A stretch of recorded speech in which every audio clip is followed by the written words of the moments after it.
Okay, so good afternoon, everyone. My name is Neil Kleinfeld, and I welcome everyone to today's meeting of the Town of Barnstable's Comprehensive Financial Advisory Committee Capital Improvement Plan Report Subcommittee. Today is January 30th, 2024, and this meeting is being recorded by the Town of Barnstable. It will be broadcast on the Government Access Channel 8 and available on the town website after this meeting concludes. The agenda for this meeting was also previously posted on the website.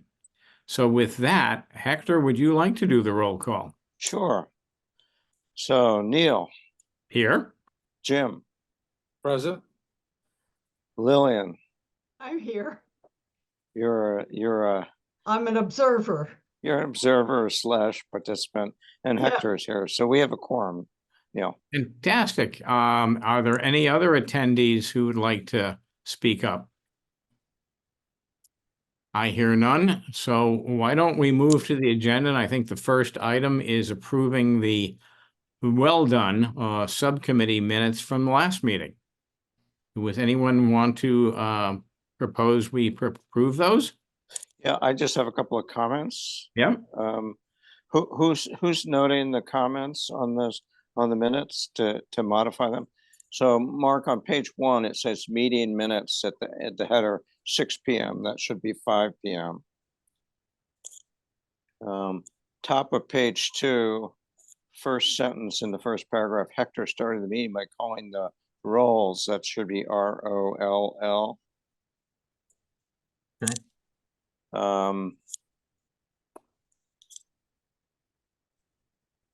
And I thought the rest of it was pretty good. There was one.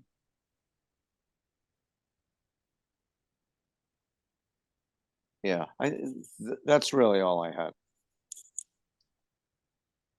Okay. Jim, Neil, any comments?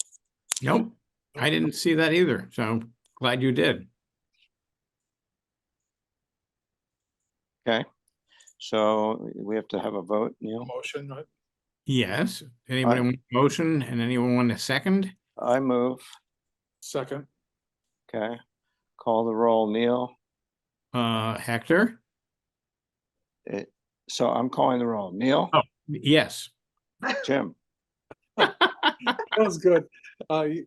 Yes. We might need Lillian to take over this meeting. And Hector's yes, so that's unanimous.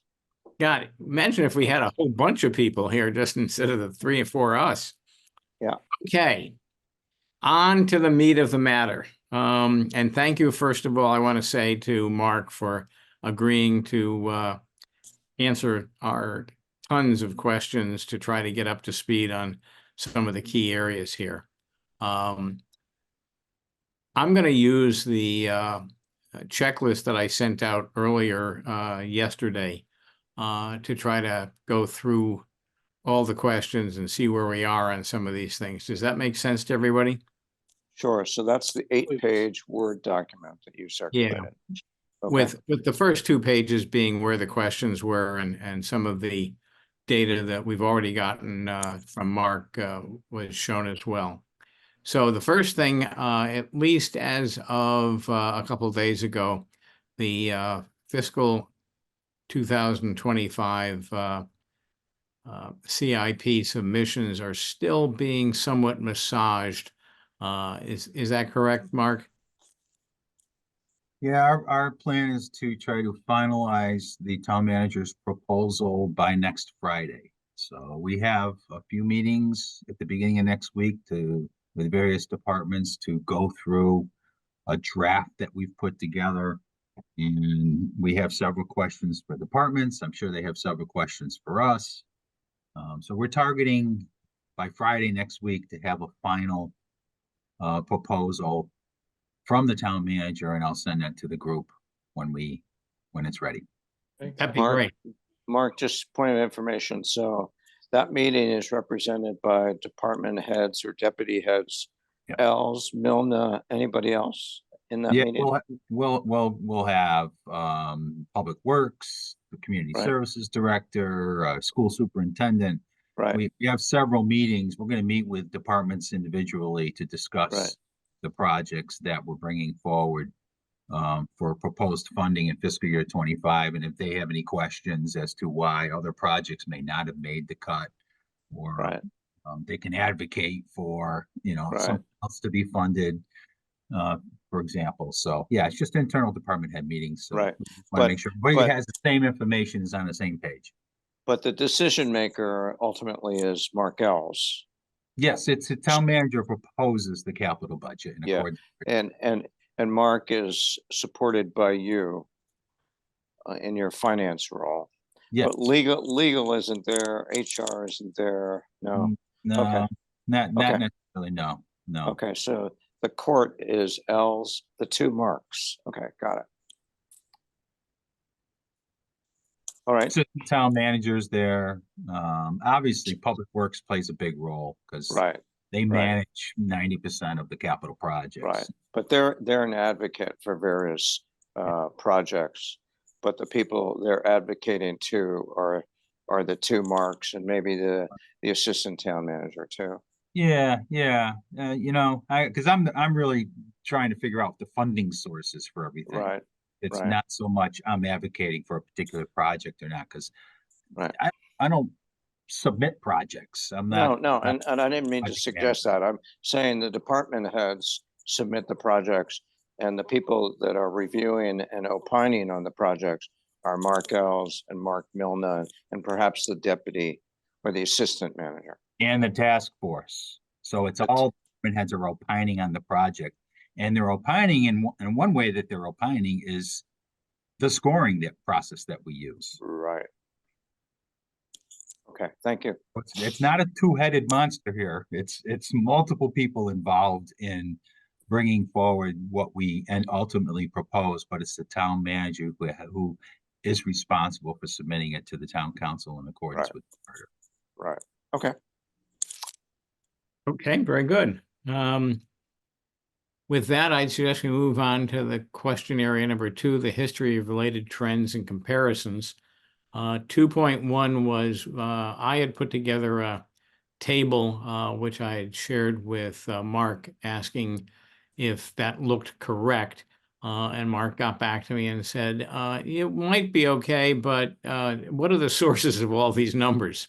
So I got that back to Mark on Monday, and I know that it's going to take a bunch of time to go through that, but you did get it, Mark, and it makes sense.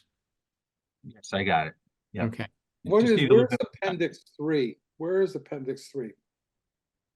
Appendix 3, I had sent out a while ago, but it's also on the Word on the web draft, Okay, which is Appendix 3 there. okay. Now, I can send it again if you wish. no, you could just access it on the web. There's Craig, Counselor Craig Tamish. Hello, Craig. You're still muted. Anyway, so, Okay. so Mark, I noticed that Mark replied to your appendix 3 and made some changes as of 4 days ago, January 26th. Yes, he responded, and most of his comments were relative to what's the source for this, Okay. to Okay. which he responded. Okay. So are we going to go over that appendix 3? Is that the idea, Neil? Yes, but I don't think I've given Mark enough time since yesterday to really do that. Okay. So we'll Okay. schedule that for the future after Mark Okay. and his team has a chance to go through that. The Okay. primary issue here is trying to get, triangulate between a lot of assumptions that were originally made or made recently and the current data that we have with the submission and changes. So for instance, the biggest or one of the big issues is the CIP submission for CWMP moved at least 2 major sewer projects out beyond the 5-year time frame. So we're trying to figure out what does that mean for the number of sewers that are going to be connected, which in turn goes to, how much of the nitrogen removal will be accomplished within that time frame. I think we just want to make sure we've got all the data in one place. So for instance, the Barnstable Water Resources Phase 1 data that is on the website doesn't match CIP anymore. That makes sense? Was that the original assumption? It's the current assumption, not Well, all, it's the current assumption. right. I mean, so for instance, if you went to sewer assessments, the original assumption was $18,000 per parcel. That went in another document to 17, and then it was passed by the town council to reduce it to 10. So I'm just trying to get where we are versus where we've been. My feeling is that so much has changed while each time changes occur at the dollar submission level, Mark goes through and figures out how would we ever pay for this. But I think I don't see how this actually gets us to where the original Phase 1 40% reduction in nitrogen. I think we need to get an update on that. My question was not so much about the assessment, but about the projects themselves, which you indicated that some have been pushed out further. Yes. And this is actually, we'll get to a question later on. Unless you go through the numbers from last year and this year, you don't see that two of the big projects were left off this year. There's no explanation of what got changed. Or So why. Yeah. I think old Craigsville Beach, the south part, is no longer there, and the Osterville, or I forget exactly which one, but they accumulated close to 1,000 sewer connections, depending on how you count it in the Barnstable Water Resources Phase 1 plan. So it's just a matter of clarification. Neil, can I ask you a question? Sure. I wasn't at the meeting, last DPAC meeting where you had DPW in to present their submissions. Did you raise these questions with? Yes, and I didn't get a complete answer. They're supposedly still in Right. Phase 1, but we're not sure where. Okay. Yeah, the answer, Griffin did most of the talking, and as usual, he's very on top of a lot of this stuff, but there were some answers where he said, this project, this whole process is a dynamic one, and we have to stay flexible and move things around. So he Yeah. said that, and he clearly, and I take him at his word, but it's hard to take that and then, make that match with the numbers that we've received. I think that's the issue that Neil is talking Yeah, about. I think that the issue is, as we can all see, that the current CIP numbers are much higher, like, a couple hundred million, I think it is, than last year's just for the 4 years that overlap. One of the things that complicates that is those two projects that were slipped all the way out were about $40 to $50 million of expenses. So which makes sense logically. They're trying to, smooth out the peak spending. But I think that it's just not clear where that all comes up for Phase 1.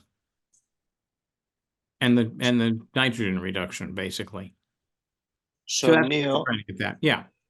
so Neil, what's the path forward in terms of making sense out of the numbers questions that we still have, do you think? We have another, I had actually done a pro forma explanation of changes, which Mark did forward to DPW. They did not address that in the last meeting, but we have on February 12th another meeting, and I think we'll alert them ahead of that we'd like to go through that and get that corrected. Because I made up the explanation, which was just higher bid costs, but we didn't go through that explicitly, and that's where I do think we need to go through that and just get clarity. That makes sense? Yeah, and you say February 13th or February 12th. So that's the full CFAC meeting.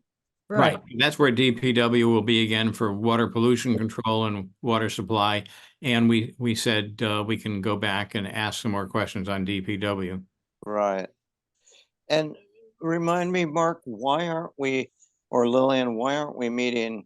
The last full CFAC meeting was the 22nd of January. Why are we waiting 3 weeks until the next CFAC meeting, to the 12th of That February? was our schedule, Okay, as far as I can tell. Yeah, we typically meet the second and fourth Mondays of every month. okay. Okay, so we got an extra, we have a bye week on February 5th. And Right. That goes, okay. Okay, and Neil, and this might help Mark too. So our next CIP meeting is scheduled for the 13th. That's correct. And so the day before we'll have DPW meeting with a full CFAC. So we might be able to get more answers in that meeting, which we can take into the meeting, the CIP meeting the next day. Right. Correct. And I'm hoping that Mark will be able to answer some more of the questions about the so-called Appendix 3 assumptions and whether those are correct or not. Or those. Okay. So Mark is slated to do that on the 13th for CIP. If he can, I haven't, Yeah. we haven't connected and confirmed that. Yeah, okay. That he, Okay. Okay. Those answered for you before the 13th. Okay. That'd be great. Gareth will be running the meeting on the 12th and the 13th. Okay. But I will have those answers for the Appendix 3 for you. Okay, great. Thank you. Perfect. Question 2.2 about the CIP levels per year. Mark sent me all the right pages from all the 2017 through 2024. I consolidated. Those are all on page 3 of just a quick table. They're fairly flat, as you can see. So one of the things that we'll hopefully have for our report when we get this done is be able to append 2025, which I expect, as in page 3, is going to be 3 times larger than anything else that's happened in the last decade, which I think is an important visual for communicating to especially the new town council people. And again, just for consistency in language, the recommended is what the town manager presents to town council. Yes. And as I noted on the chart, actually, the only difference is in fiscal year 2022, although it's actually in the document, the about $30 million was actually approved out of cycle, even though it was discussed in the town manager's recommendations, which is what explains the pop of $83 million in 2022. But it's interesting to me that, that this has been pretty well, pretty flat, generally speaking, trending up the last 3 years, but this will be a different year, assuming. But things again, get approved. that was it one? How much of that is CWMP of the 203? And these are, again, the 25 are submissions, right? Not recommendations. Yeah, although I tweaked it, and it does say that this is just needs to be fixed, but I'm assuming that 100% of the CWMP is approved. Gotcha. pretty much 195% of enterprise. And then as in the past, $15 million is about all you get for general fund in terms of what's typically available, but we won't know until we see it. Mark, So is it's that a big placeholder. increase unanticipated, or is that planned for? The increase for 25? Oh, we always knew that our capital program was gonna be much larger when the CWMP starts coming online, so.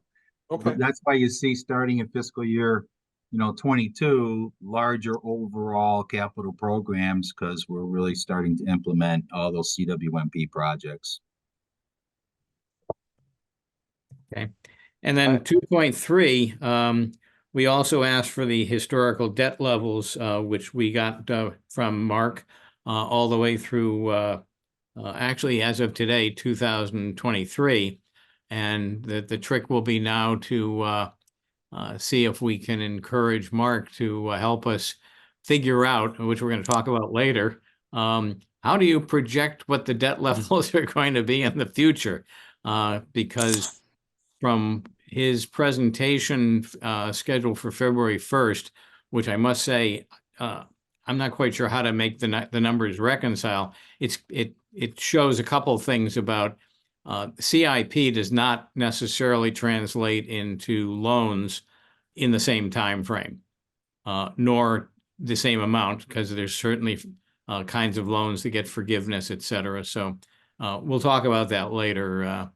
Does that make, but what I'm hoping is that we can get an understanding of how the town's debt load will change over the next several years after it's been amazingly flat for at least the last 6 years. So I have a question back on that table A on page 3, Neil. I Sure. just want to make sure it's not a typo. Fiscal year, the CWMP line, fiscal 22, you talked about 30.4 million. It drops to 5.2 million in fiscal year 2023, and then back up to 33.6 in fiscal 2024. The 5.2, is that accurate? I'm going to ask Mark to check all the numbers as he always does before we go Yeah. far, but I believe that is correct. I found it in 2 different places. I Yeah, believe it is correct too, because that 5.2 million, Hector, was design only. Right, Ah, right. Several sewer expansions. We didn't mhm. have any construction that year. It was all design. I think we had 5 different projects that we funded Okay. for design only. And now you're starting to see the construction appropriations in Yeah. 24 and 25. Okay. Okay. So we I were s- able to fund it with our own revenue sources. the 5.2. Yeah, the 5.2, Yeah. Yeah. because clearly- it was just design and planning. Right. Okay. I assumed it was correct. I just wanted to ask. But the jump between fiscal 2024 and fiscal 2025, that is humongous. Well, assuming it gets recommended, which Right. is my current assumption, seem as Mark said, everyone has planned this for a long time. So Right. I think that number has gone up by 70 million in the last 2 years, but without it, you don't get a treatment plant and you don't get the Route 120, 28 sewers, and Sure. the whole thing will slip dramatically. Right. So we'll Okay. see. Okay. I just want to make sure we get prepared so that when March 4th comes and we actually get the numbers, we're not going back and trying to figure out, is 5.2 correct? I want to give Mark a chance to weigh in before that. Okay. All right. Next. Okay. Crashing through the debt-related forecasts. The question was what, how, and when will projections for debt load and debt service levels that reflect the CIP numbers be available? This kind of relates to the question that I kind of teed up, a long time ago, or it feels like a long time, I guess in December, where I think, my feeling would be where these numbers suggest we're going to double or triple the town's debt load in the next several years. And that's still an open question, but well, do you have an idea when you'll be able to give us insight into what those numbers are, Mark? Well, yeah, a question on that because, Yep. Do you want to see this debt load from a from an angle about what we can afford with existing resources, or do you want to see what it would be if everything that's got submitted got approved? Because I'm glad you asked that. we don't fund everything that gets submitted due to the limited amount of resources that we have. So, looking at just the 25 projects, for example, we can afford those, but our debt load will more than double. Yeah. With $169 million of CWMP projects, we currently have 114 million in outstanding debt. So it more than doubles with that one particular capital year. And, with the resources that we've currently identified and dedicated for that program, we can implement those and we can take on that debt. And we have matching resources to offset that debt. So thereby not reducing any of our budget flexibility. But projecting out beyond 25, I don't know, because I don't know what we'll fund in 26, 27, 28, 29, 30 yet, because it'll depend upon available resources. I wonder if there's a way that we can actually do what you suggest, or some of the options, which I think it would be, or my goal would be to give the town council, some perspective on what could this look like, which is somewhere between what we might be able to afford, because we don't know what's going to get approved in the way of debt exclusions. We don't know a lot, right? I agree with that. I don't see, based upon history, the general fund requests for $50 to $70 million a year. I don't presume those are going to happen without a debt exclusion for the schools, for instance. Does that make sense? Yes. I mean, it's just, I think I've shared with everyone here our projections for what we can afford in new debt issuances through the Capital Trust Fund, which is our general fund capital program, is Plus about cash. Yeah. 16 million in new borrowing authorizations a year for the next 5 years. So we could add that to the schedule. Yeah. Then I can add, the 100 or 200 million, a little bit more than 200 million that we're projecting that we can add for CWMP projects. And that's one way we could show this. We could illustrate this here's our capacity in the Capital Trust Fund, here's our capacity for the CWMP program, and that's it. I guess is the purpose of showing this to illustrate how close we're getting to any debt limitation ceilings that we may be subject to? Yes, partially that, and to show the gap between what people are thinking they're asking for and those limitations as we see them today.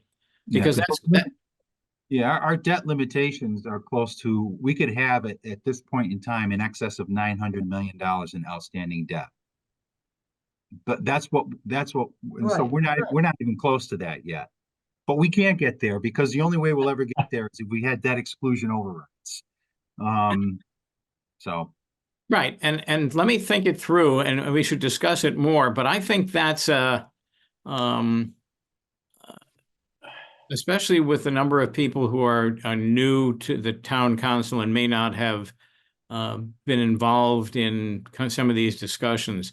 I'm thinking that our CIP report should start to at least tee that up, so that they're aware of the issue and can start to ask intelligent questions. And I don't want to put you on the spot for having to make up numbers, but the way I would read the numbers is I would say, how are we going to, what happens if we can't sell all these debt exclusions? Right now, But per your numbers and per the way things have operated in the past, we'll need a 7% of debt exclusion or equivalent for CWMP if it stays on the current path.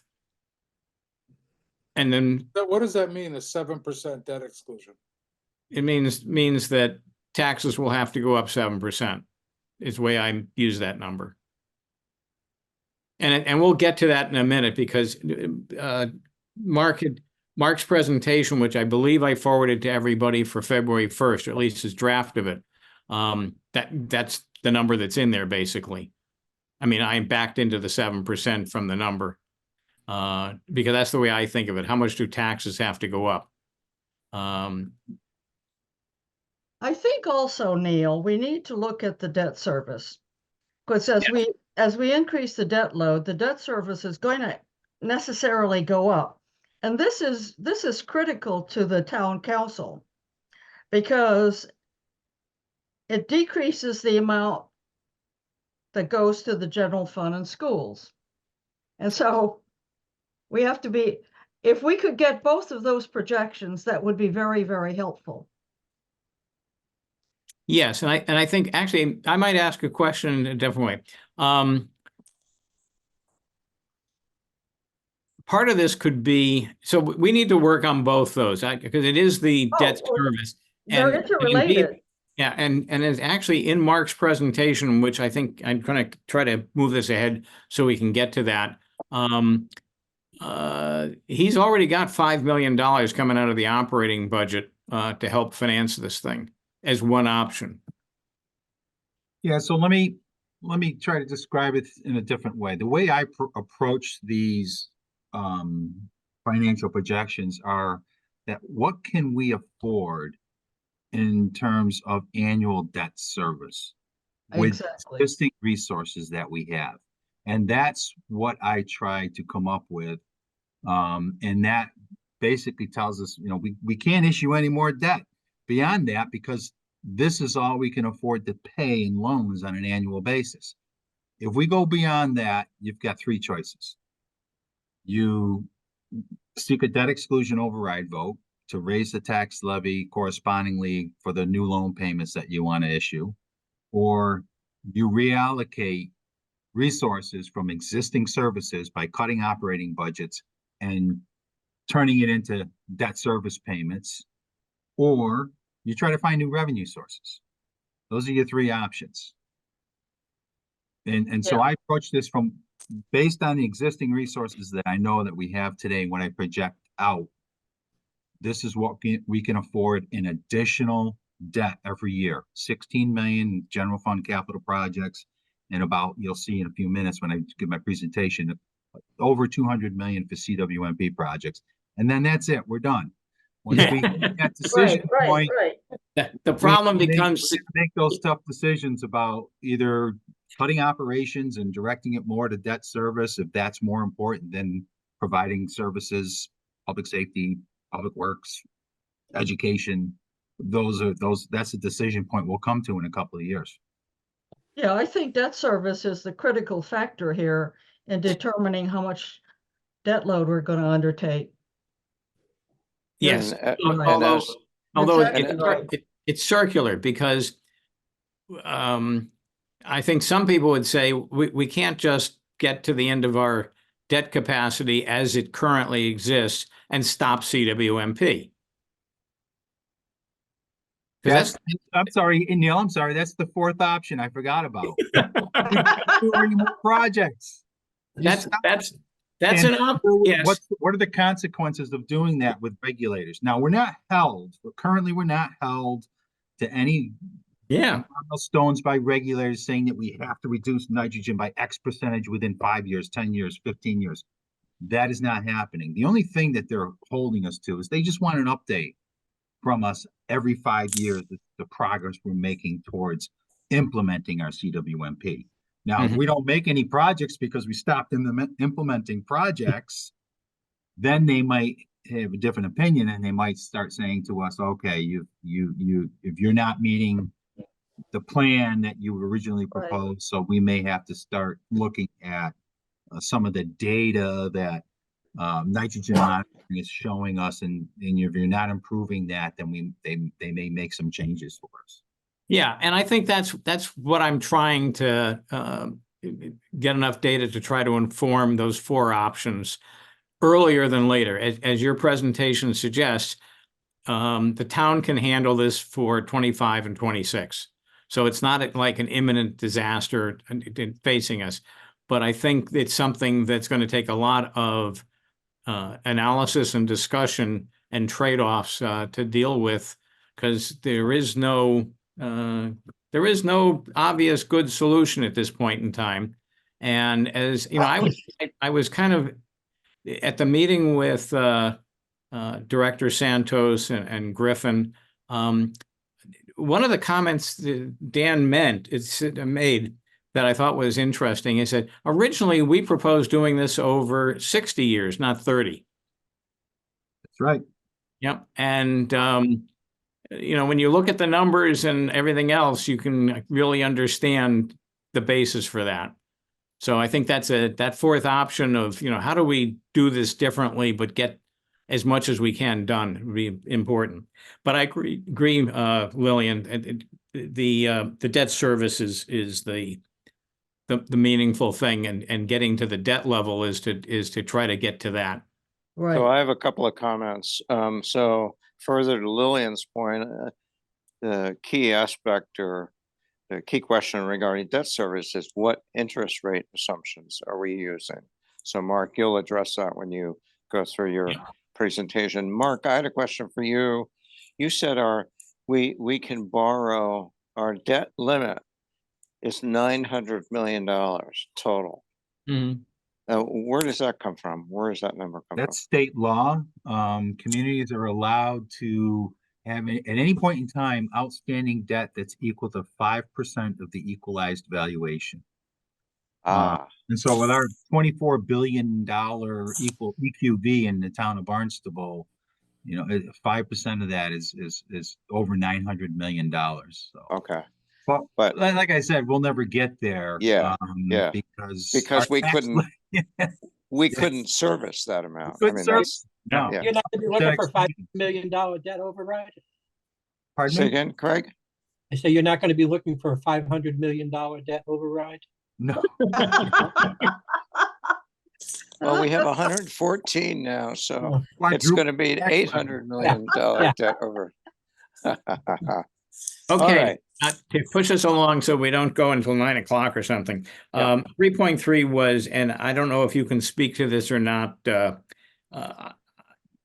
obvious question looking at the CIP and the schools looking for $75 million over the next 3 or 4 years, that either requires a debt exclusion or stretching it out, as has been the case. Do you have any feel for where that might go, or is that too early to ask that question? Yeah, it's either gonna get pushed out or we'll have to seek a debt exclusion override. Yeah, the idea of two Just debt like every other exclusions. department submissions, they're Pardon? all in the same situation. It's not Yeah. just the schools.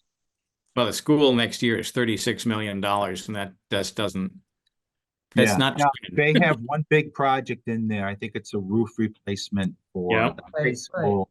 There is a state program, the Mass School Building Authority program, that will provide funding for projects like that, but it's a competitive process.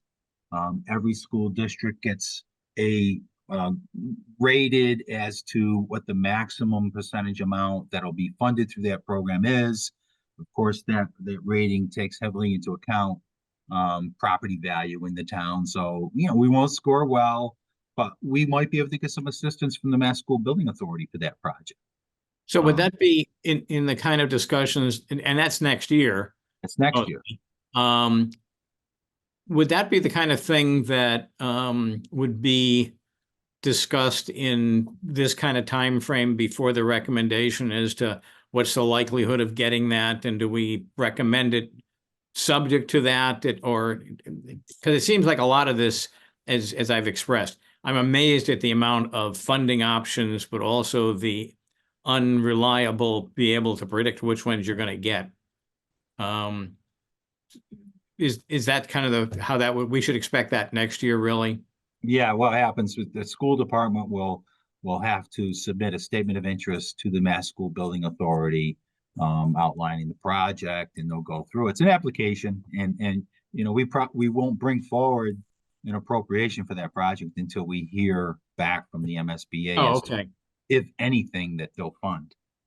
And if they decline us, then we're left with having to fund it ourselves here locally, and it'll become, part of the process, deliberations as to, how high does that project score compared to other projects? What's the importance of it? Is it an immediate public safety issue? Or can the roof last a few more years? And we'll try to figure out, other ways to pay for it. So, Yeah, okay, got it. The second page has got borrowing capacity number 4, and the key was you had presented in October 19th, 2023, and the slide is actually on page 8 of the list of questions that we're going over that I sent out so people can see it for reference. But that's where you did talk about there's $50 million capacity for new loans over the next 5 years for the general fund, or about 10 to $15 million a year with the cash, which is at the second bullet there.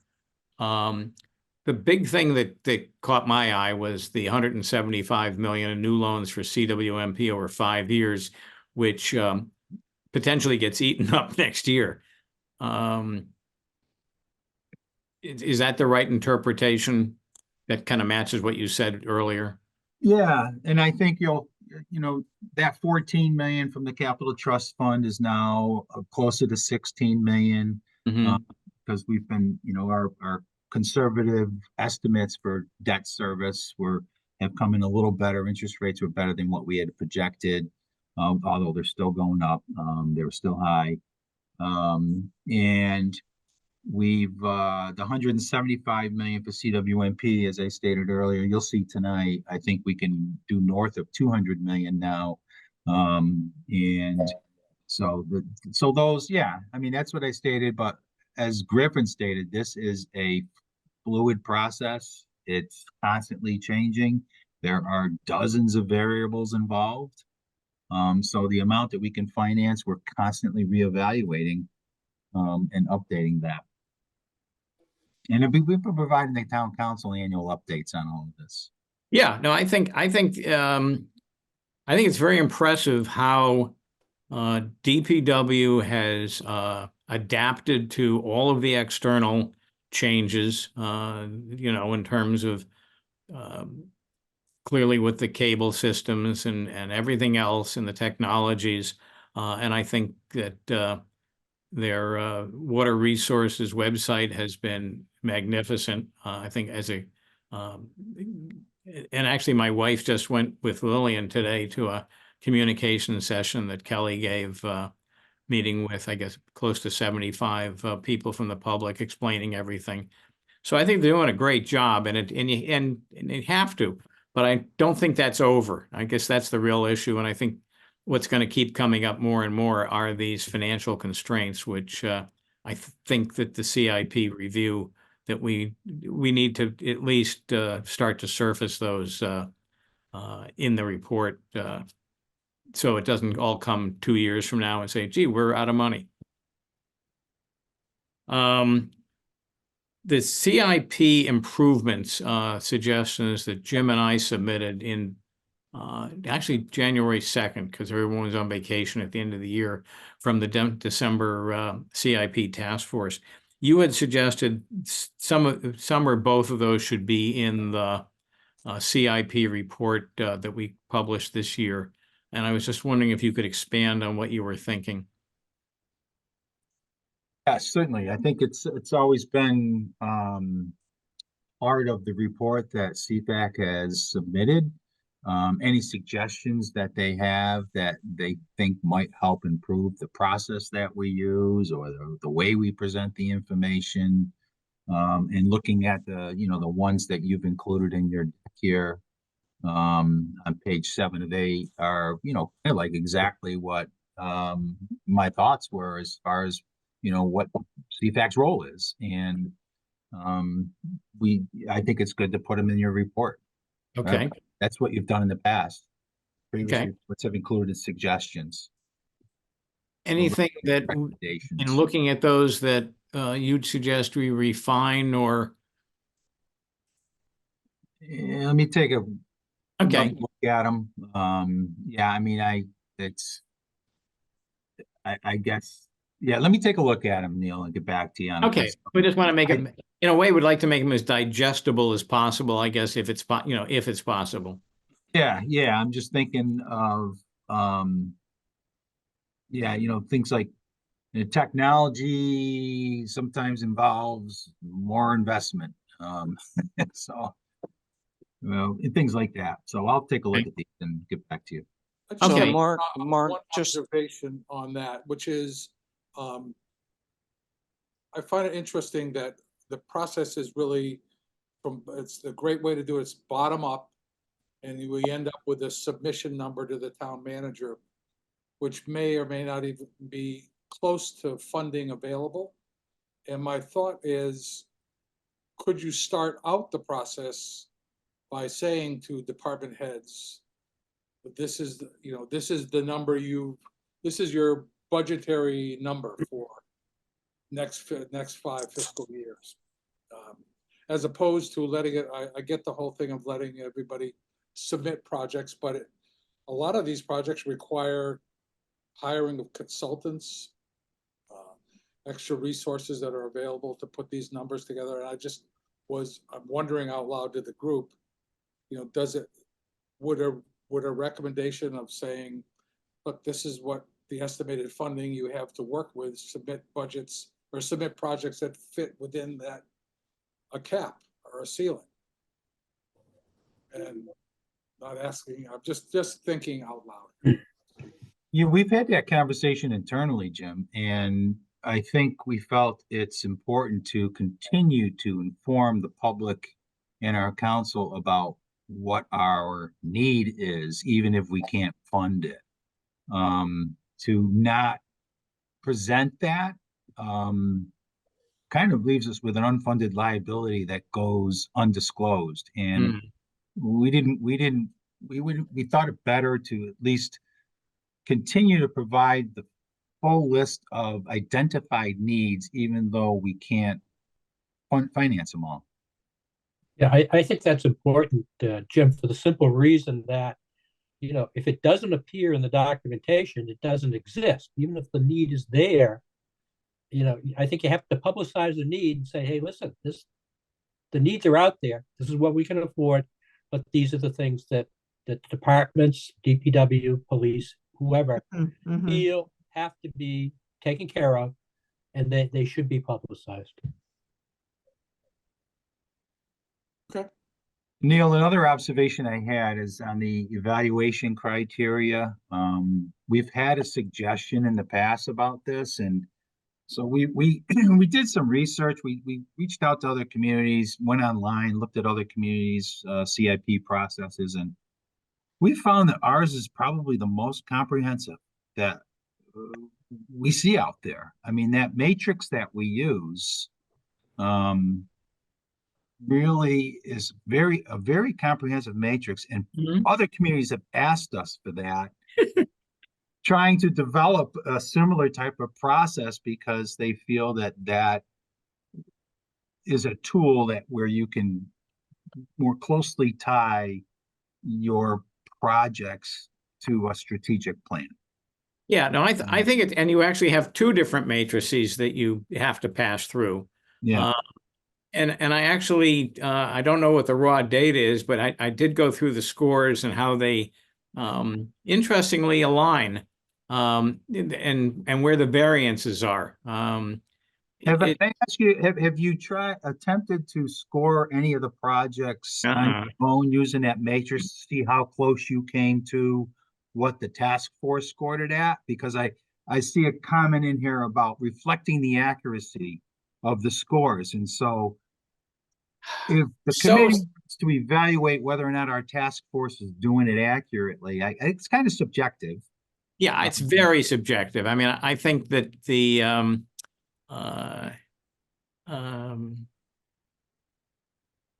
as I think you may have said, it's not clear how each of the task force members interprets each of the criteria. You're right. So it's on the other hand, you have the law of large numbers, even though the numbers aren't that large, as to number of people scoring. So you do tend to, it works on a bell curve. I've done this before. And so it's a good thing. And part of the goodness of it, I think, is involving everybody. It helps the people understand how their projects are being thought of and gives them an opportunity to learn more about others. So I think it's a good process. Is it perfect? I don't know that there is any perfect one, but I think your point about people are coming to you and asking, how do you guys do it? Probably is indicative of it's got to be tough.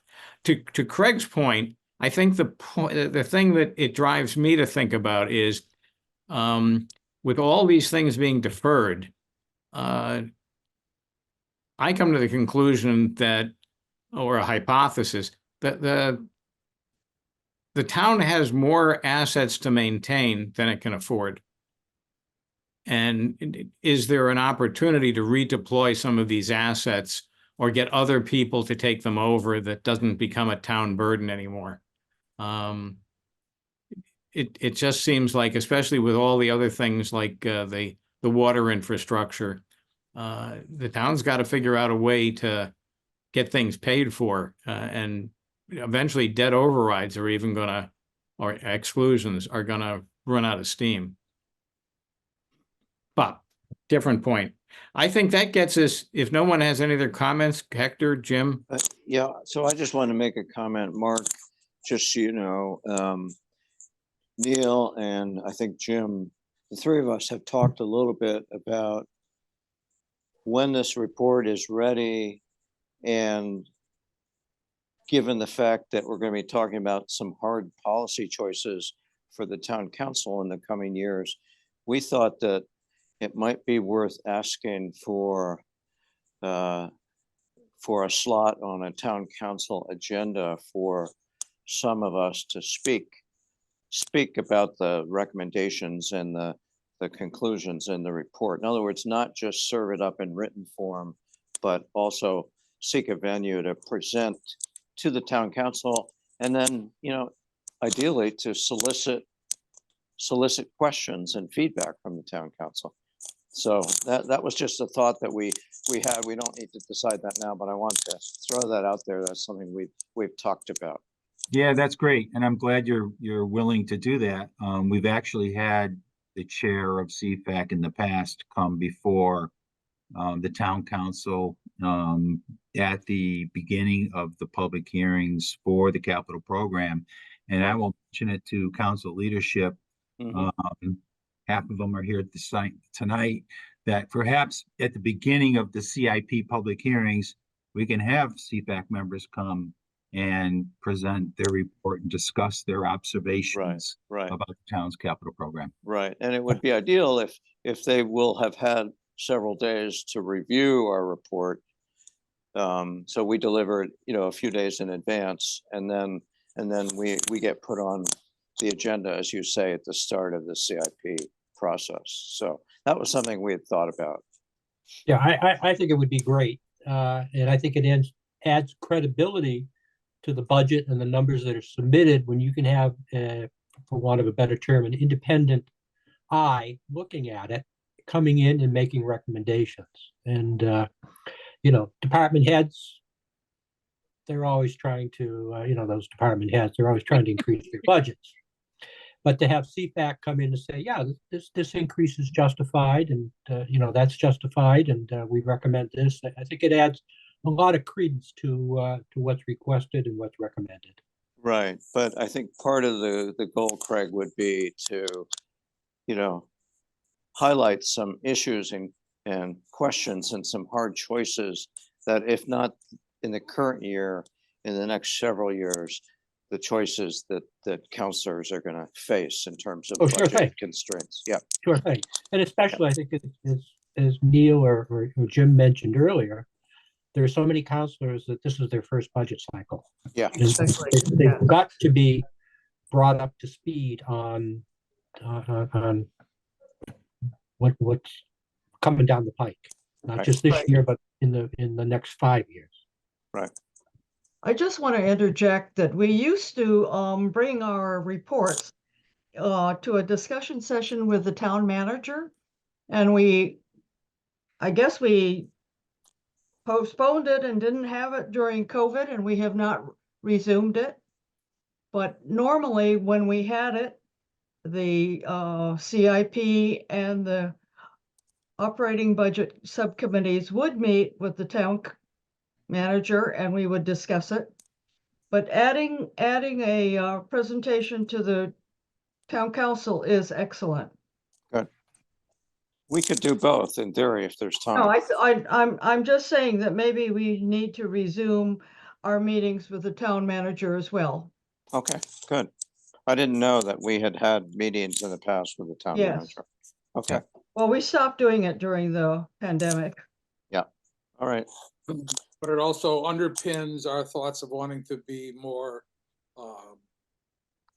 informative to the town, to the citizenry. You know, and it's a great committee with lots of good people. So I think whenever we can get an opportunity to get in front of people, we should do that. Yeah. Good. I think the time and the expertise that this committee puts in and the expertise that they have, I think that has to be showcased. I really do. I mean, you have a lot to offer the town council and the public to bring them along. Okay, we'll work on that. Luckily, we have time to prepare for that too, and appreciate the opportunity. I think at this point, Mark, do you want to present I mean, I tried to get the numbers, and so I have on page 5 where I got all confused, and that's one way to approach this. And I do have some questions on that, but would you like to just present your thing, or would you do your presentation, or would you just like to go through my table C and explain what I got wrong here? Yeah, let me just go through the presentation because perhaps I can answer your questions if I do. Okay. You know, it's a lot of information, and putting it on PowerPoint slides sometimes it's difficult to interpret the numbers without the person who prepared it providing you the presentation that goes along with it. I agree. I just couldn't make the numbers reconcile. Yeah, standalone slides alone, you know, you need some context behind. Barrett, appreciate it. Okay, so let me share my screen.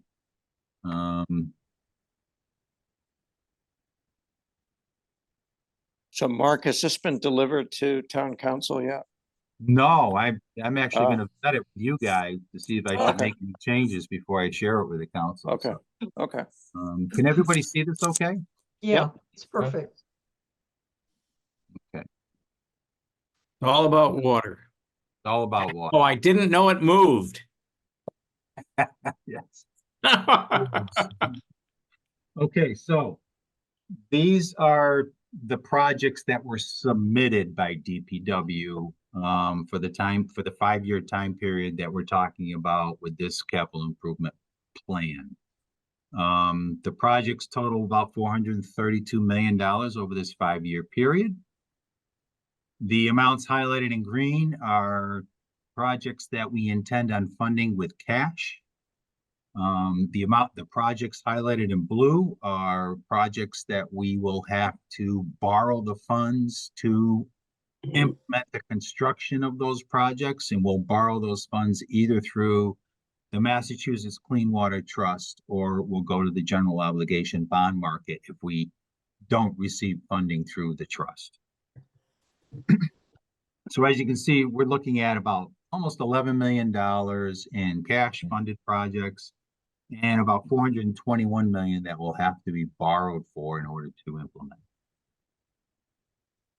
Mark, So how do we can I find? just- Mark, can I just ask a question? In 2025, Nitrogen removal at Al, $109 million. Is that, what are the key parts of that number? Are those the various, the Chute Flying Hill and the Route 28 West? Or is that, No, that one- these are improvements at our wastewater facility on Bursa's Way. It's improvements to remove to the facility itself that will help us remove more nitrogen from the wastewater that gets treated there. It rebuilds the headworks that are out there and incorporates a whole disinfection process. This is all work that's going to be conducted at the plant on Bursa's Way. okay. But this doesn't have that Neil mentioned it before, the 68 or does. $70 million. No, it does. Um, 2027, that's the 63.3 is that, Reverse osmosis. first Okay, osmosis. okay. Yeah, that was gonna be my question. I just wanted to confirm that number was not in the 109 million. Okay, sorry, go ahead. Yeah, it's in 2027. Yep. Okay, so the construction cost. We have two sources of financing available to us. Of course, one is the Mass Clean Water Trust. They have an annual financing cap of $50 million per year for clean water projects per community. So we have a $109 million project and a $59 million project in the 2025 CIP. We're only going to be able to finance $50 million a year through the trust. If we can So- if we can get that financing. If they're both listed, Okay, right? Yep, if they're both listed on the intended use plan, Mhm. then that's what, $170 million. We would have to finance those projects through the trust over a 4-year period, $50 million cap a year. So it'll take us 4 financing cycles in order to fully finance those projects through the trust. And we won't be able to finance anything else through the trust.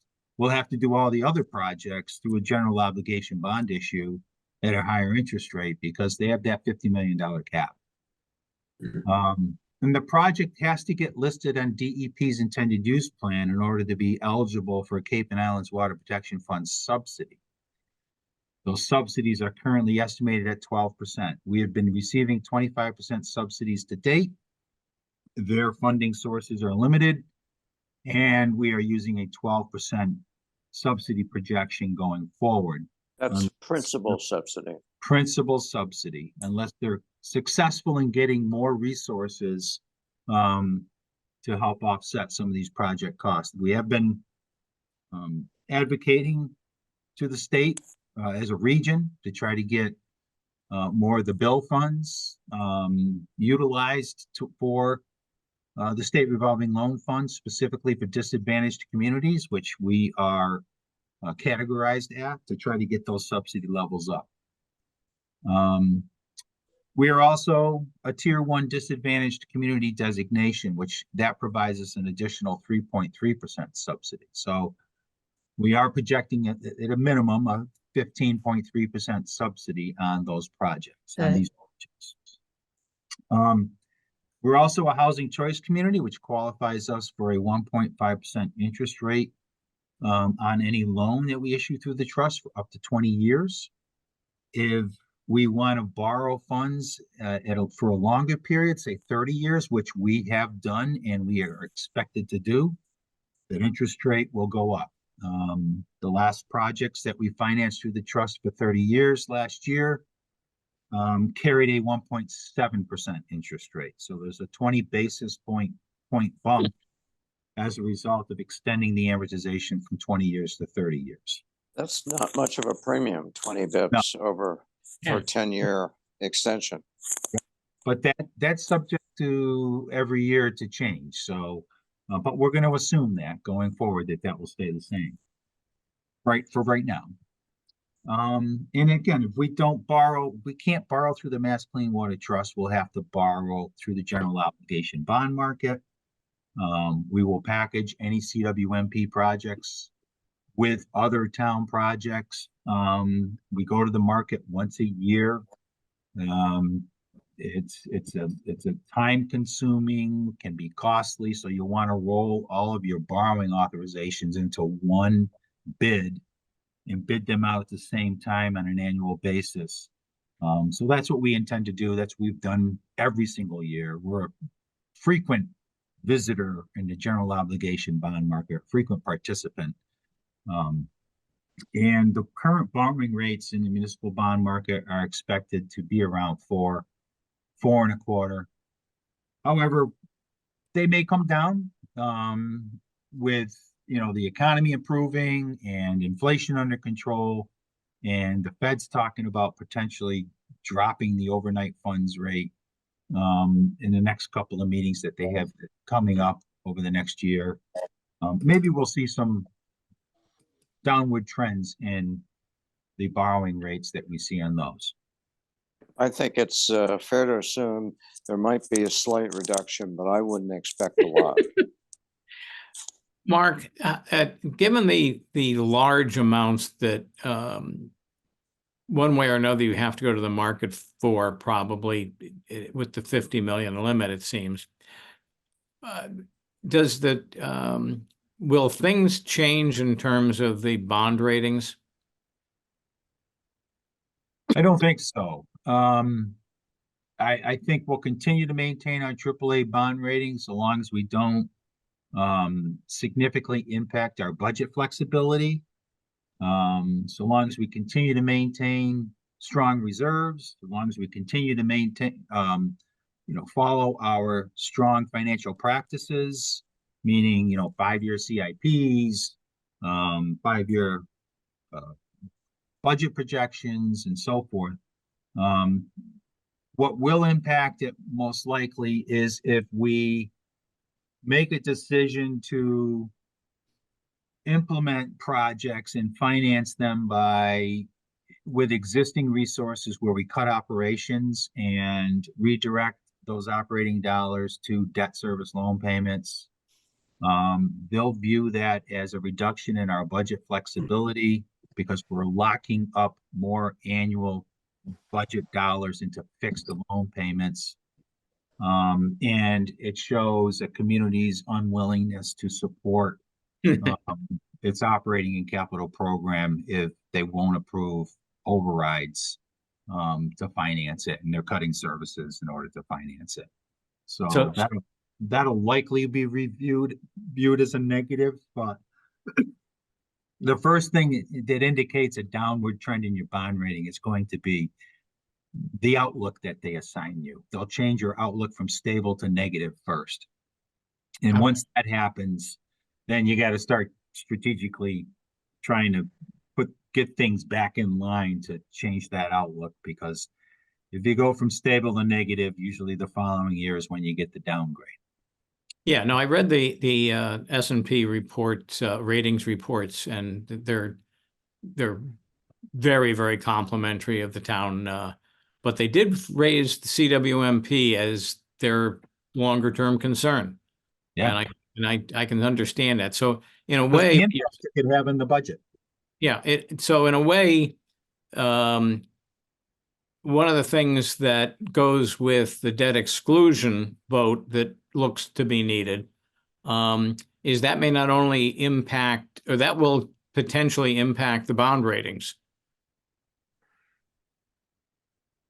Correct? If they fail, Should they the get public, turned down. if they're approved, no, that's good. that's good. That's I'm good just from thinking their perspective. Yeah, That's I'm just thinking a benefit that the public should know is approving that will continue the bond rating at AAA to the degree anybody knows what that means. Certainly the town council, I mean, it's like worth 15 basis points.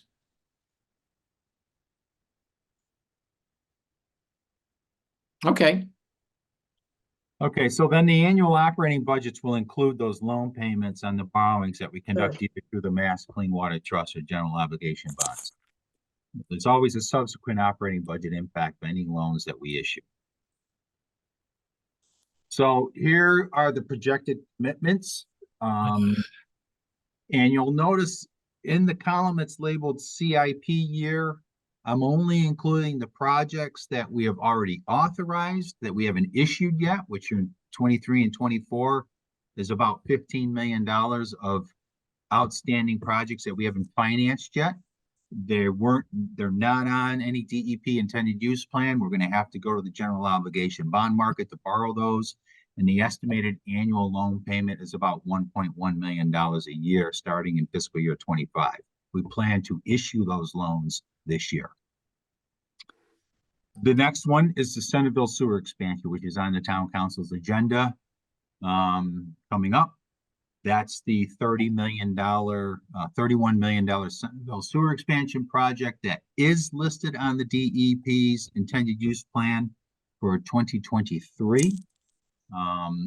It has already actually been approved by the town council, but due to a change in scope, we're bringing it back to the town council to get their reapproval because of the significant change in scope for that project. We have received DEP's approval and blessing, saying that it still meets the original criteria, qualifying it for funding through the Mass Clean Water Trust. It was not a significant change from their perspective in that it is a project that is still intended to reduce nitrogen. And that was part of our 2024 CIP year. The 23 million that we plan on financing is net of any subsidies that we anticipate receiving. We did receive a 25% subsidy through the Cape and Islands Water Protection Fund on that project.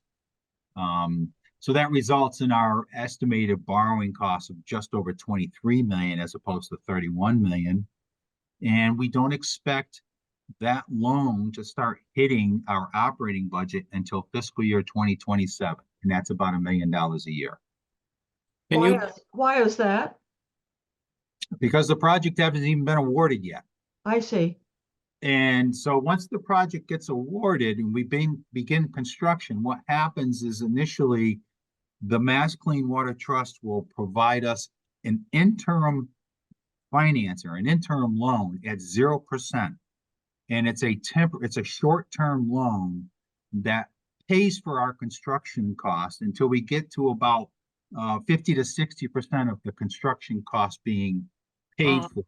And then they'll convert it to a long-term loan.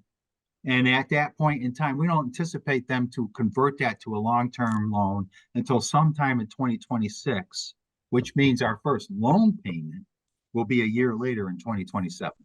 Right. Thank Okay, you. just to make, and this is really helpful. Thank you. Yeah, this, So, I'm sorry, Lillian, you were, no, oh, I got it. so you're gonna net of the 30.9 million or whatever, you net of the subsidies, et cetera, that you expect to get, there's going to be a $23 million loan from MCWT, and that money will actually be in Barnstable's hands to start to pay to the contractor when? We draw the money down as we incur expenses for the project. And so they'll issue us a temporary loan for $23 million. And what year would that be, do you think? It'll be in 2025. Okay, and then it would convert to a long-term loan you're projecting in 2026, and hence the first payment is 2027. Yeah. Right. That, Thank you. that helps a lot. Got it. The next one's even more interesting. Yeah, this is where the $50 million cap comes into play. So the nitrogen removal headworks disinfection 1. We're going to conduct this project. We're going to have 3 separate loans for this project through the Mass Clean Water Trust. Okay, because we have that $50 million cap.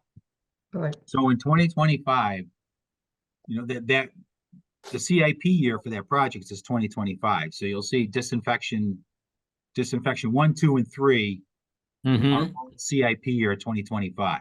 However, the loans are going to come on the books. They're going to be staggered over a multiple year period because we're limited as to what we can borrow through the trust on an annual basis. And so as we implement that project and incur cost on that project, We'll have that interim loan through the trust. As we incur contractor expenses, we'll submit a reimbursement to the trust to pay us a sum of money to reimburse us for those contractor expenses at 0% loan, temporary loan. And then ultimately they'll convert that to a long-term loan in the subsequent year. So we don't anticipate if that project takes place, appropriation takes place in 2025, we have to have a signed contract with the contractor by the end of June 2026. We won't start incurring costs for the project until fiscal year 2027.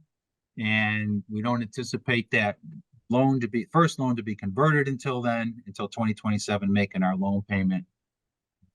first loan payment due in 2028, $1.8 million. Same thing. This is a $20 million, 20-year loan? 30-year loan. 30-year. 30-year loans. Yep. Yeah, because of the size of the loan amounts, we have to amortize them over a 30-year period for cash flow purposes. So we're willing to pay that 15 basis points premium.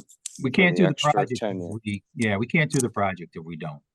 We have to stretch the loan payments out over 30 as opposed to 20 years. The loan payments will be $1 million more a year over 20 years. Right. And the interest rate it's a fixed rate, and it's fixed at the time you make the first drawing. When is the interest rate set? The interest rate is set when they do the long-term borrowing. So when the trust converts our 0% interim loan to a long-term borrowing, that's when the interest rate gets set. And that conversion occurs when the entire amount of the loan is drawn? Usually the conversion takes place when you spend, I think it's 50 to 60% of the interim loan amount. So when we get to about 22, 23 million of that $42 million that's being financed, they'll convert that to a long-term loan. I see. And they'll set the interest rate at that point. Yep. And So that interest rate will cover the balance of the 42 million still to be borrowed at that point. Yes. Okay.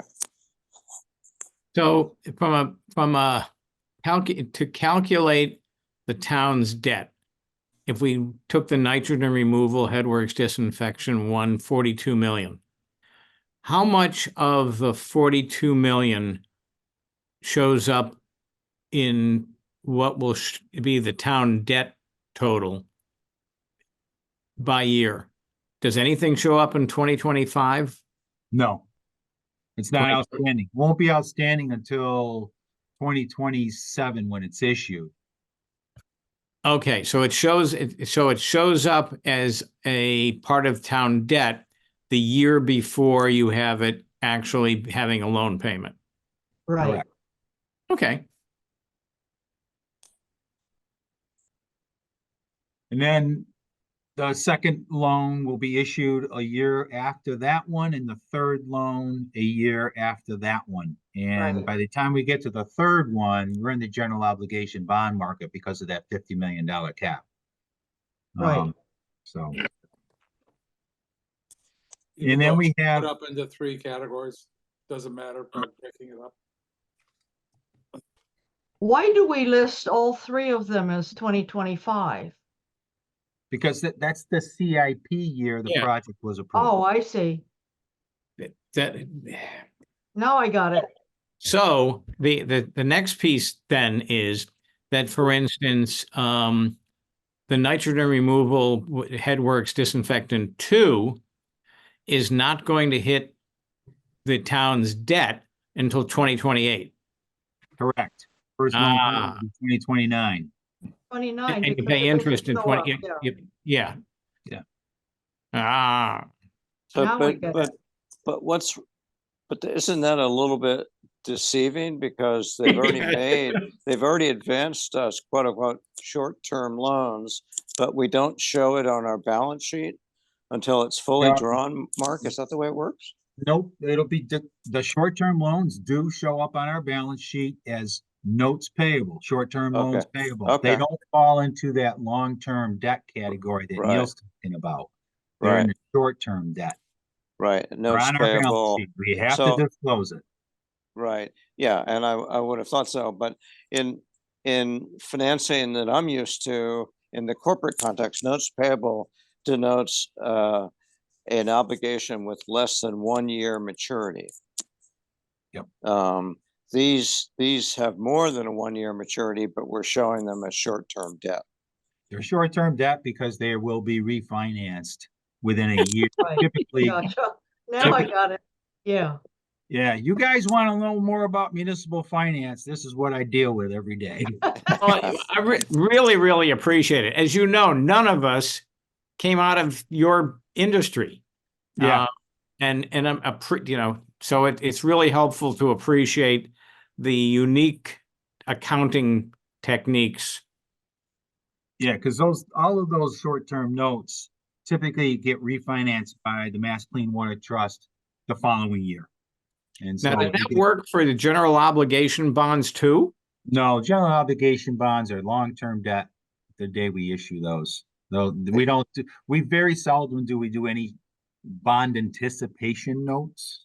We generally borrow the whole project cost initially at the start of the project, or even before the project gets off the ground. So we have the money on hand to pay for the cost of implementing It's just Okay. one drawdown. You sell the 20 million bond, you Well, draw that's what down I the wanna- entire that's what I amount wanna- and stick it in the bank. Yep. And then pay it out as needed to cover costs. That's right. So if we went to the root, In meantime, you can earn a return on that money in the bank. You're limited because of arbitrage rules. So yeah, Right. yeah. Okay. so if we built on that, the fourth line down in future debt, the Route 28 West, which is the CIP 2025, a net going to after subsidies and such of $29.8 million. Right. When does that loan hit the books? The loan will hit the books in 2027, the year before we make our first payment. Right. But that is something, so that's being, so why is it in CIP for 2025 if we're not going to do it for several years? The appropriation takes place in 2025. That's the CIP year. The town Yeah, council that's what he authorizes said, the yeah. appropriation and the loan. So then we got to go through the whole process of putting together a bid, issuing the bid, signing a contract. It takes a year. So we're not going to spend anything until 2026, starting 2026, and then we'll conduct the loan probably in 2027, get the money on hand, and then make our first loan payment in 2028. So we don't have to pay a contractor that when we sign the contract and they start work, or they're not going to start work until 27. Is that what I'm? Most likely, they will not start work sometime until late 2026 to 2027, early 2027. Okay, so CIP. Oy. So this brings me back to the phasing of on the Barnstable Water Resources website. I don't think this. Well, I'll have to go check. I don't think that this matches that. Does it? Do you know? Is it intended to?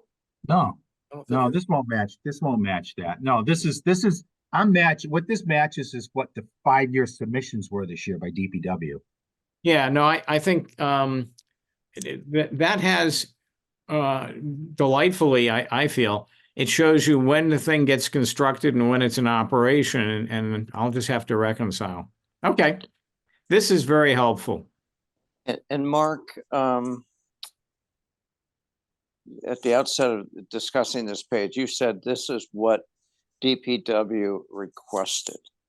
So this isn't what Mark Ells has approved yet. Right. This is what they've requested. None of the projects have been approved other than those ones you see for 23 and 24. Right. In And so Centerville, it's up for reapproval. Right. So once Ells does his approvals, then you'll finalize this page. Yes. Okay. Yeah, well, no, we won't.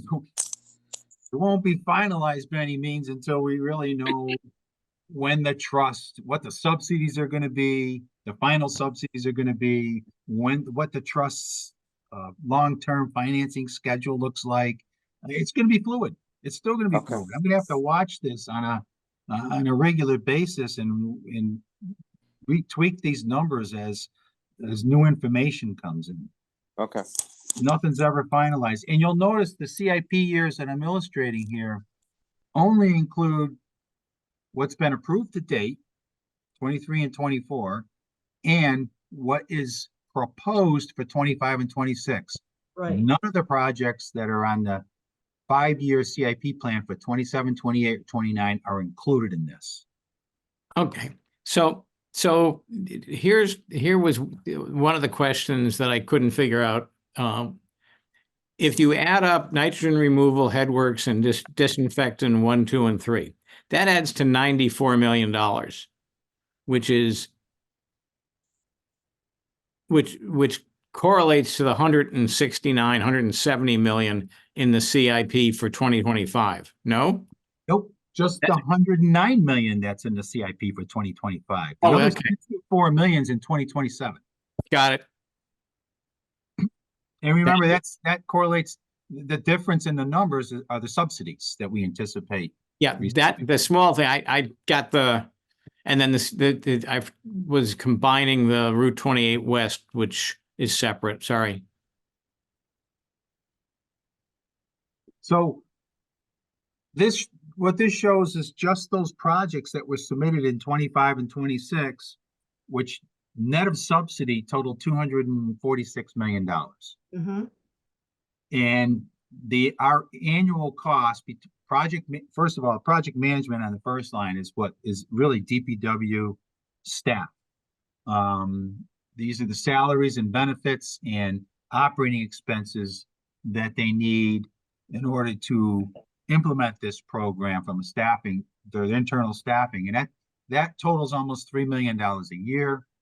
Then we have the cash funded projects, which I showed you on the previous slide, which is really all design stuff that we'll fund through the fund balance that we have or remaining reserves. And we have the authorized and issued debt. Right now, we have about 1.7 million in annual loan payments for projects that we've already financed. Then you start layering on all these new loans, and our annual commitments to this program grow from 6.2 million to over $17 million by fiscal year 30. and their commitments line, that's principal and interest. Principal and interest in all project management, cash projects, yep, and principal and interest on loan payments. So now we're up to over $17 million in annual costs that we have to provide for from the operating budget perspective. Right. Keep this program that only funds these projects that you see here going. Those commitments would grow even higher if we authorize more projects. Which, Right. okay, so this goes back to your thing of 25, 26 is under control, taken care of.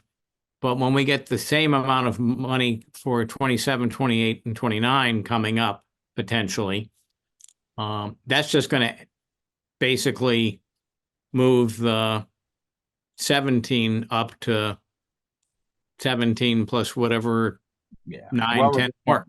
well over 20 million a year. Yeah. It's gonna be bigger. And so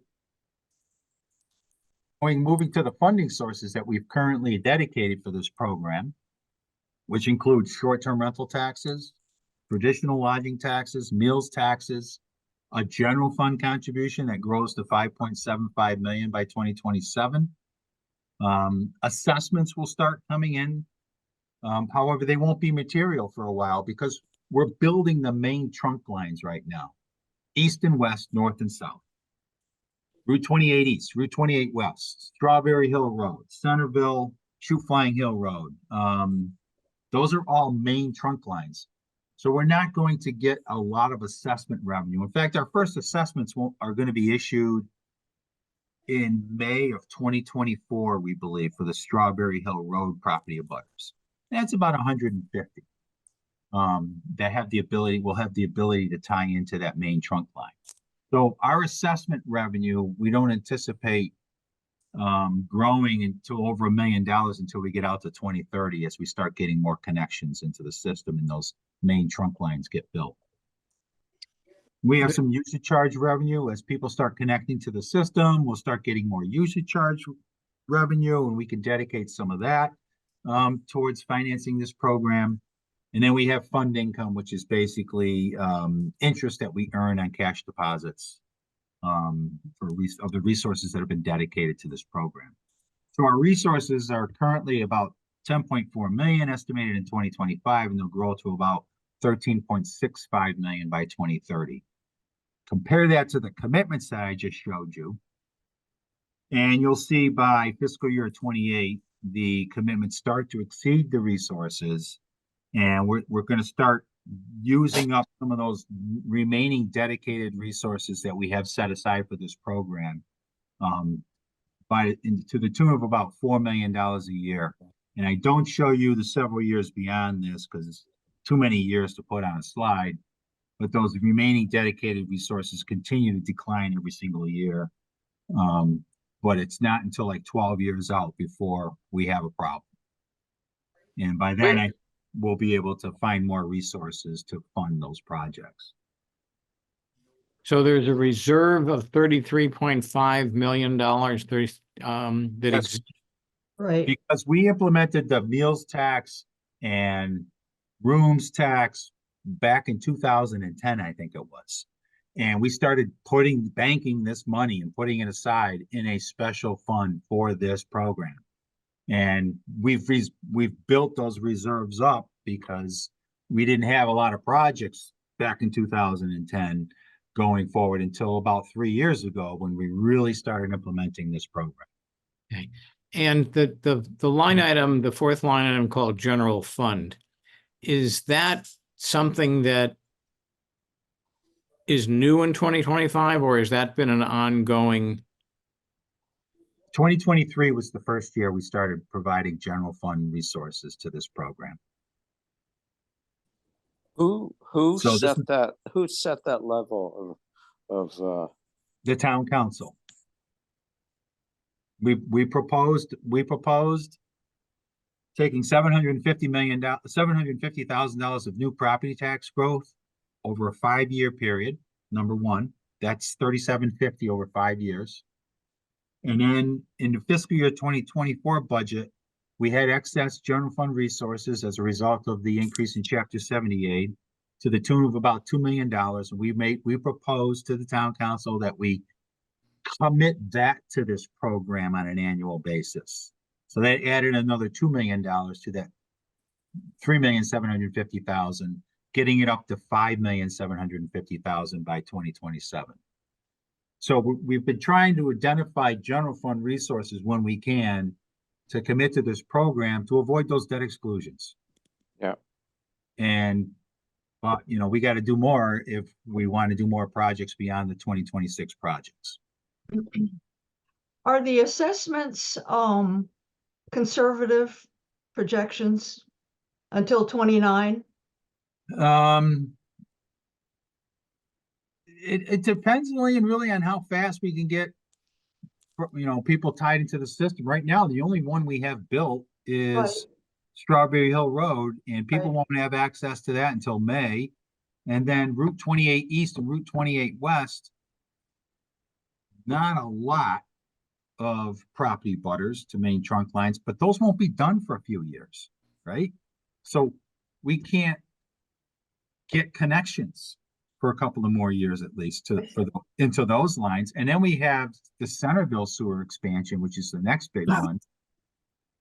Not even a contract issued for that yet. So we're not going to get any assessment revenue for all those property butters until a few years from now. So the assessment? Go ahead. I think. Sorry, go ahead. I think those numbers are realistic. We're not going to get any significant assessment revenue until, maybe 2029. We'll have 600,000 perhaps.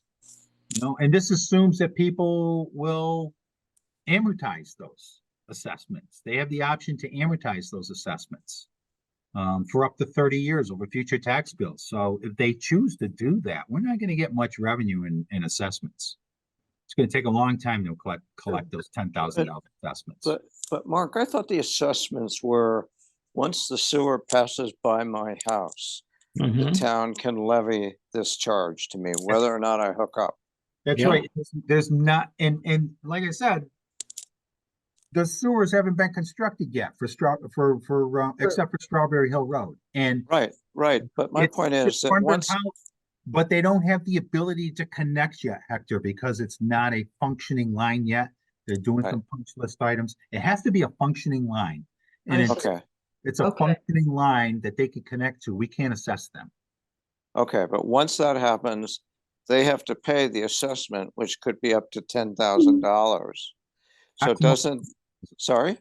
Yeah, maximum of $10,000. Right, but doesn't the town book that 10,000 as revenue? You mentioned they can finance it, but the town gets the entire amount on the date of assessment, doesn't it? No, Yeah. they choose to apportion it over 30 tax bills. True, We're getting less than, maybe a couple $100 a year true. on their assessment. They don't pay the $10,000 if they choose to apportion it over their future tax bills. The only time we get $10,000 is somebody wants to come in and just pay it off. So a lien doesn't get recorded on their property. Right, okay, thank you. And if they sell their house, they have to pay it off, and the buyer can't amortize it, correct? Yeah, typically what happens, any liens that are on a property during a property transaction, the liens usually have to be paid off to clear the title. Mortgage companies want that. The only time I don't see that happen is if it's a private transaction where a buyer may Oh. assume the lien because maybe they're paying cash for the home. I don't know. 99 out of 100 times it gets paid off. Yeah, okay.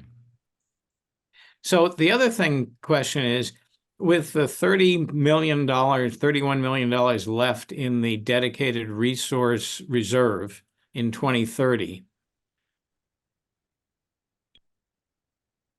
that's going to absorb the excess resources or commitments. So do you need to have a debt exclusion by then? Not just for these projects, but if we add any more projects to this program, we will need a debt exclusion. Because with $31 million, we're using $4 million of that a year just to finance Right. these commitments here. It's going to go down to 27 million, 23 million, 19 million. Yeah, I got it. But It's so the just- real issue is, not only don't you have the resources to borrow 27, 28, 29, but we don't probably have the resources to pay for it, right? We don't have the resources to pay back the loans we would have to take out to finance 27, 28, and 29 construction projects. Right. Can you say that again? I missed it. I was talking.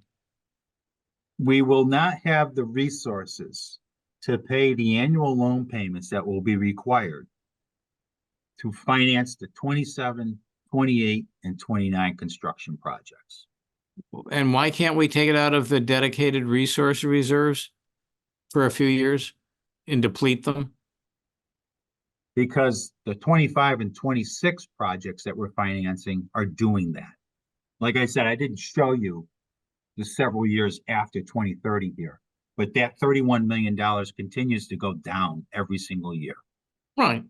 to the point where they're almost depleted. So I can't add any more loan payments to this fund without putting us in a deficit situation. Okay. It's all Okay. cash flow. Okay, Think about your own personal situation. You got so much money coming in on a monthly basis. You got so many monthly loan payments. You go out and try to get another loan payment that exceeds your monthly income. Where are you going to draw it from? You got a savings account. You can take it from your savings account until it runs out. That's what this is. This is our That's it, savings right. account until it runs out. Got it. Okay, I think I got it. I'm just wondering, so Mark, this page is obviously based on an Excel spreadsheet. And what I'm wondering is for us to understand these numbers, it would help to see, for us to see the spreadsheet. I'll send it to you. Just throwing that out as an idea. I know if I looked at this spreadsheet, I'm sure the formulas aren't that complicated, but it might be helpful. Neil, I don't know how you feel about that, about seeing the spreadsheet, but that might help clear up any questions that we have. Sure. I mean, I think this has been very helpful, and I Yeah. guess the issue that the two factors that Mark has really helped me at least understand better is that the timing of when long-term debt hits the projections to be apples and apples with what we're looking at today in the past is very different than the CIP numbers in terms of timing. And then there's the second issue that you mentioned, Hector, which is the way they handle the town municipal handling of the notes not being part of the debt is something I need to get my head around. Right. The notes show up, but that's not part of the long-term debt. So Mark, so in corporate finance land, we would have projected income statements, projected cash flow statements, and projected balance sheets. Mhm. Are there balance sheets as part of your Excel spreadsheet that didn't make it into this presentation? Which, for example, would show the notes, excuse me, the notes payable before they become long-term debt? Yeah, we could certainly add a slide that shows, what our outstanding anticipated debt is on an annual basis. Mhm. Yeah. Yeah. Yeah, I'm that would not- be helpful. Yeah, that might be helpful, but I'm just It would be wondering, very helpful. is there a balance sheet as part of your master Excel spreadsheet from which these pages No, are drawn? There is not, no, Okay, just a cash flow projection. okay. All right.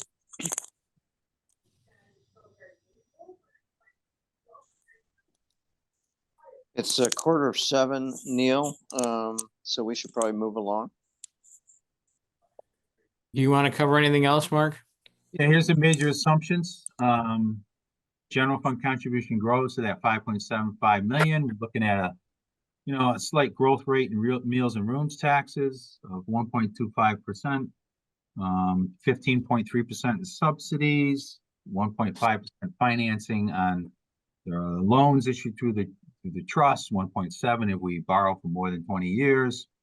That $50 million cap in annual financing with the trust, 4 to 4.25% financing rate on projects through the general obligation bond market. All loans are amortized over 30 years and a 3% return on fund income. Just to recap, projects listed in the capital plan for 2025 and 2026 can be provided for with the existing resources that we have. Those listed on 27 through 29 will require the identification of the additional resources. The estimated annual financing cost for those 27 projects is $6 million. For those 28 projects, it's another $3 million. These are annual loan payments. And for the 29 projects, another 2.7 million. So to continue funding these projects would add over $11 million more in annual loan payments. So that $17 million a year in commitments would grow to $28 million a year in commitments. We don't have the resources to fund that level of annual commitments. And these assume the interest rates remain unchanged during this period. Yep. Okay.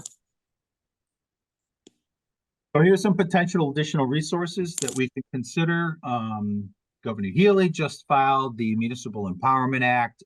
All these require a local acceptance by the town council.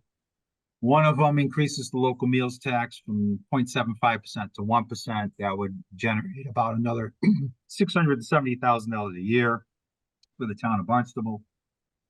Another one increases the local rooms tax from 6 to 7%. That would generate about an additional $500,000 a year. And everybody's favorite tax, the motor vehicle excise tax, they proposed a 5% surcharge on that, and that would generate about $450,000 in annual revenue for Barnstable. That total of just over $1.5 million a year could finance about another $30 million loan for 30 years. That's all. So it provides a little help, but not that much. We could also consider going to the voters. It requires a ballot question to implement what's called a Water Infrastructure Investment Fund. Some of you CFAC members have seen this before. We've discussed this. This is a 3% surcharge on real estate tax bills, similar to the Community Preservation Fund. And that could generate about $5 million per year, and that would pay for about $85 million in additional borrowing. So you convert $85 million into a 30-year loan, it's about a $5 million a year annual loan payment. Still short of what we need. So the other option would be a debt exclusion override, and every additional $245,000 would add 1 cent to the current tax rate.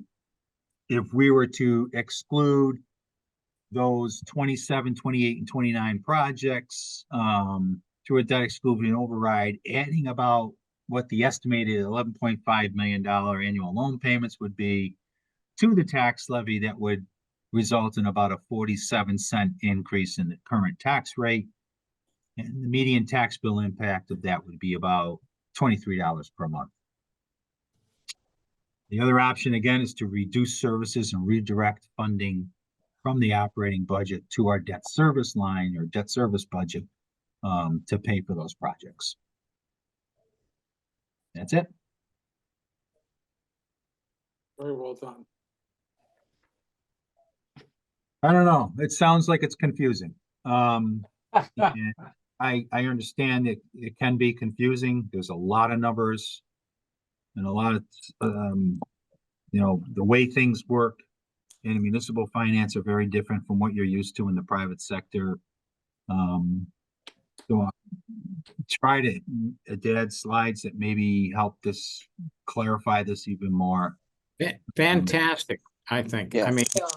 I went from totally confused to now I understand how these things are phased out, some of the assumptions you made relative to when projects hit, when you take out the loans, the idea that the debt doesn't hit the balance sheet or doesn't hit long-term debt. I think that was, I'm not nearly as confused as I was. Let me put it that way. Yeah. Yeah, I think the Appreciate it. suggestion about adding a slide on the outstanding debt to see where the year that our outstanding debt is projected to increase would be helpful. Yeah, Yeah.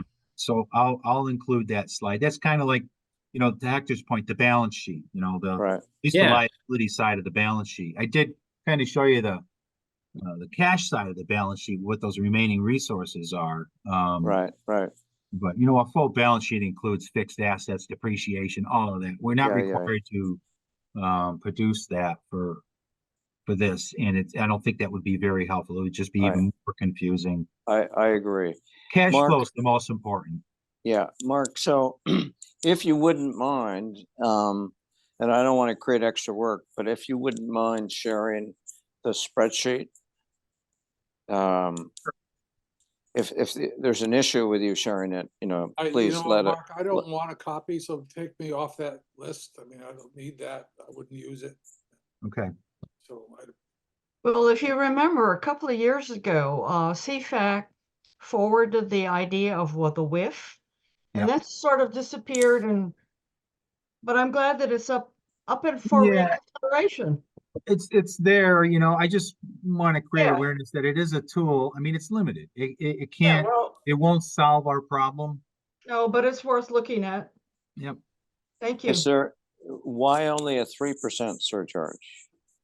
That's the maximum you can do under the law. Okay, Yeah, you can do anywhere from, up to 3%. So you can do okay. 1 or 2 as well. And just thinking about other revenue sources, one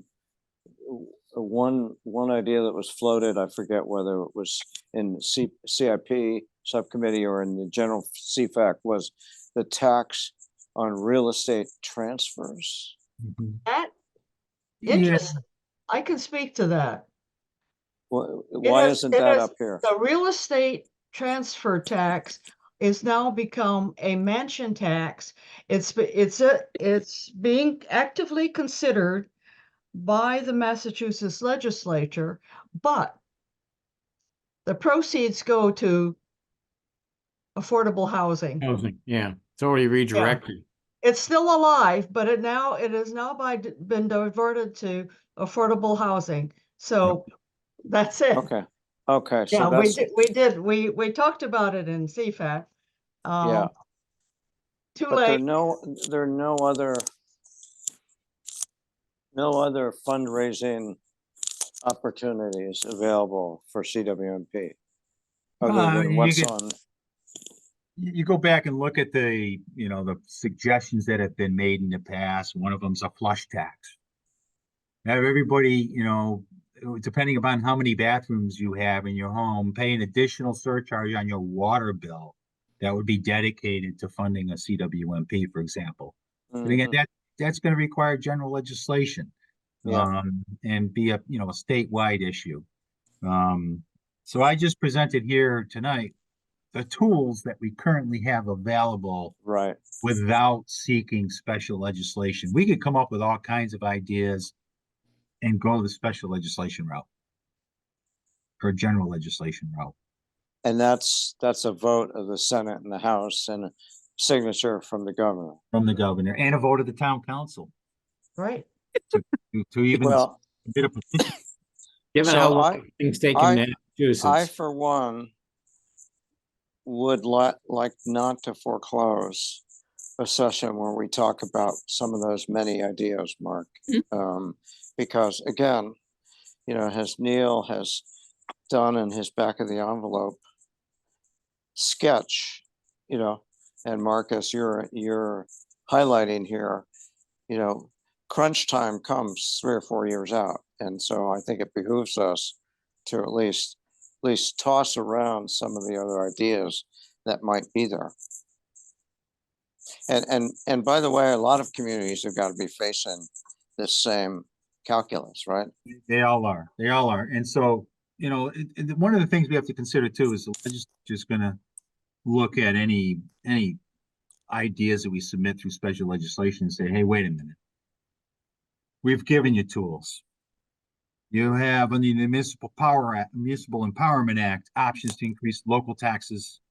You have under Chapter 44 of the Mass General Laws the option to implement a WIF.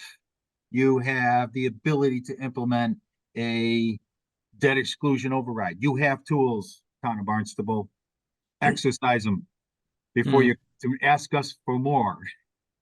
Right. Yeah, they're giving That's you what we tools hear in the instead of money. past. Sorry, Craig. I said they're giving you tools instead of more money. Yeah. Exactly. You look at what the Municipal Empowerment Act does. Howard, What I does feel it empowered. do? It raises more taxes locally. And what are the unintended consequences of that? I tell you that the people who want to put the motor vehicle excise tax on a statewide ballot referendum, they've done it in the past. They've tried to do it in the past. We will energize that group, and they will come out and they will probably seek to have that placed on a statewide referendum to eliminate the motor vehicle excise tax.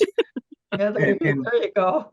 That's $9 million a year for the town of Barnstable. Can you imagine if we lost that tax? But I would like to make sure that we don't lose the idea that we discussed very, very early, and that's option 4.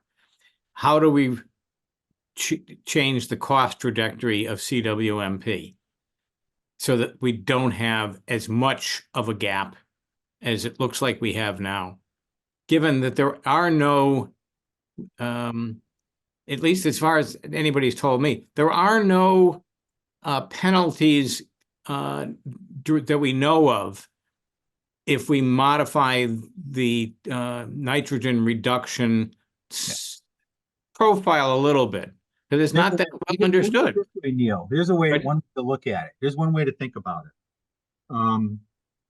If the funding cap through the Mass Clean Water Trust is set at $50 million a year, and we've got, say, 25, 26 years left Mm-hmm. implementing our CWMP 30-year plan, that means we could borrow in excess of $1.2 billion through the trust.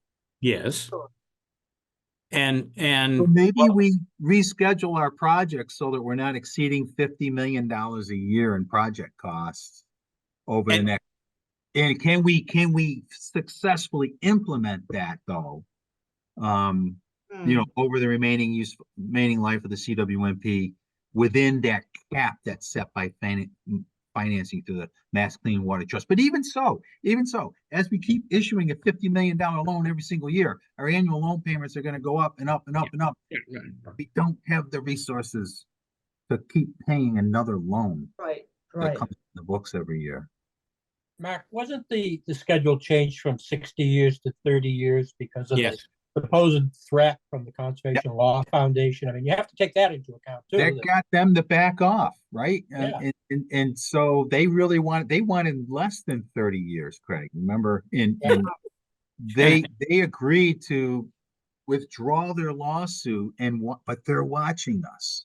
And if Sure. we postpone implementation or delay implementation, they're going to start asking questions, and that could potentially open us up to another lawsuit by them. So we have to be cognizant of that. yeah. I'm not. If this was easy, it would have been solved a long time ago. I'm just thinking that broadening the number of options, it might be useful. So we have time to think about it. I guess we are at what are we? We're at 7 We're- o'clock. We're 2 hours. So I think the pumpkin is going to arrive outside, or the chariot, whichever is left. Anything else that people want? And Mark, I wanted to say thank you very much. This was Yes, Got it. thank you. beyond useful. It was great. Good. Any other That questions? clarified a or lot. things? Sorry, Jim, did you say something? No. Okay. Anything else, Hector? I'm just looking through this list of questions that you had. We have a and few. it went through item 6, and this is what we just covered with Mark, Yes. CWMP clarification. So Mark, you're going to add a slide showing total debt by year or whatever it is that you're going to show. Is that right?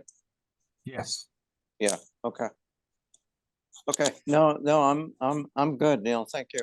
Okay. Craig, do you has been have anything else excellent. you'd like All to? set. All set. Thank you. Lillian? I'm Well, fine. I appreciate your showing up for this today. Oh, it was wonderful. Thank you for inviting me. Okay. Anything else you'd like to add or ask? No, I think it was very, it clarified a lot.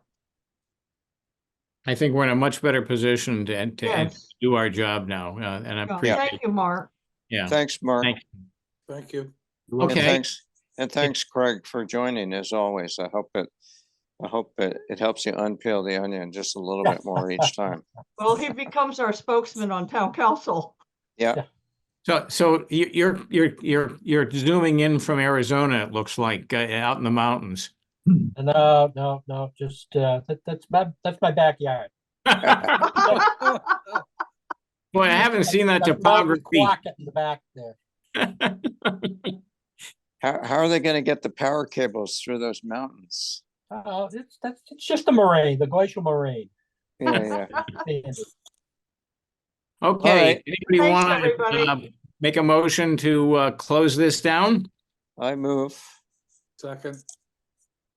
Neil, We have a roll call here. Neil, Jim? do you, Thank you, Hector. I agree. Yes. Jim, Yes. And I agree too. That's a unanimous vote to shut down the meeting. Yeah.